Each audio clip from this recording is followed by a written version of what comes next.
முதல் வாசகம். என் கண்களே உம்மைக் காண்கின்றன, ஆகையால் என்னையே நொந்து கொள்கின்றேன். யோபு நூலிலிருந்து வாசகம்.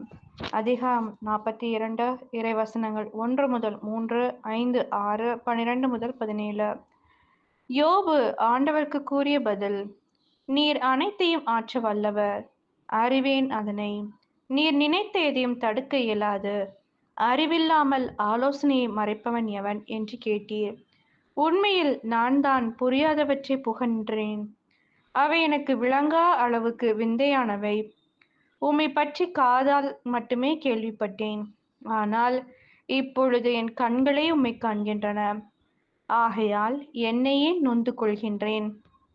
புழுதியிலும் சாம்பலிலும் இருந்து மனம் வருந்துகின்றேன். யோபின் முன்னைய நாட்களில் இருந்ததை விட பின்னைய நாட்களில் ஆண்டவர் அதிகமாக ஆசி வழங்கினார். இப்பொழுது 14,000 ஆடுகளும் 6,000 ஒட்டகங்களும் 1000 ஏர்மாடுகளும் 1000 பெட்டை கழுதைகளும் அவருக்கு இருந்தன. அவருக்கு 7 புதல்வர்களும் 3 புதல்வியரும் பிறந்தனர். மூத்த மகளுக்கு எமிமா என்றும், இரண்டாவது மகளுக்கு கெட்சியா என்றும், மூன்றாவது மகளுக்கு கெரேன் அப்பூக்கு என்றும் பெயரிட்டார். யோபின் புதல்வியரைப் போல் அழகு வாய்ந்த நங்கையர் நாடெங்கும் இருந்ததில்லை. அவர்களின் தந்தை அவர்களின் சகோதரர்களோடு அவர்களுக்கும் சொத்தில் உரிமை கொடுத்தார். அதன் பின் யோபு 140 ஆண்டுகள் வாழ்ந்தார். தம் பிள்ளைகளையும் பிள்ளைகளின் பிள்ளைகளையும் 4ஆம் தலைமுறை வரை கண்டுகளித்தார். இவ்வாறு யோபு முதுமை அடைந்து பல்லாண்டு வாழ்ந்து இறந்தார். இது ஆண்டவரின் அருள்வாக்கு. இறைவா உமக்கு நன்றி. நற்செய்தி வாசகம். உங்கள் பெயர்கள் விண்ணகத்தில் எழுதப்பட்டிருக்கின்றன என்பது பற்றியே மகிழுங்கள். லூக்கா எழுதிய தூய நற்செய்தியிலிருந்து வாசகம். அதிகாரம் 10, இறைவசனங்கள் 17 முதல் 24.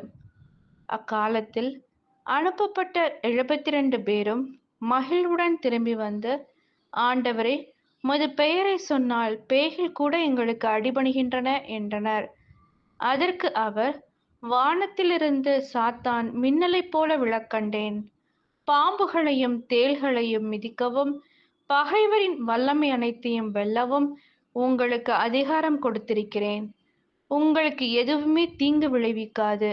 ஆயினும் தீய ஆவிகள் உங்களுக்கு அடிபணிகின்றன என்பது பற்றி மகிழ வேண்டாம். மாறாக உங்கள் பெயர்கள் விண்ணகத்தில் எழுதப்பட்டிருக்கின்றன என்பது பற்றியே மகிழுங்கள் என்றார். அந்நேரத்தில் இயேசு தூய ஆவியால் பேருவகை அடைந்து, தந்தையே, விண்ணுக்கும் மண்ணுக்கும் ஆண்டவரே, உம்மை போற்றுகிறேன். ஏனெனில் ஞானிகளுக்கும் அறிஞர்களுக்கும் இவற்றை மறைத்து குழந்தைகளுக்கு வெளிப்படுத்தினீர். ஆம் தந்தையே, இதுவே உமது திருவுளம் என்றார். என் தந்தை எல்லாவற்றையும் என்னிடத்தில் ஒப்படைத்திருக்கிறார். தந்தையை தவிர வேறு எவரும் மகனை அறியார். தந்தை யாரென்று மகனுக்கு தெரியும். மகன் யாருக்கு வெளிப்படுத்த விரும்புகிறாரோ அவருக்கும் தெரியும். வேறு எவரும் தந்தையை அறியார் என்று கூறினார்.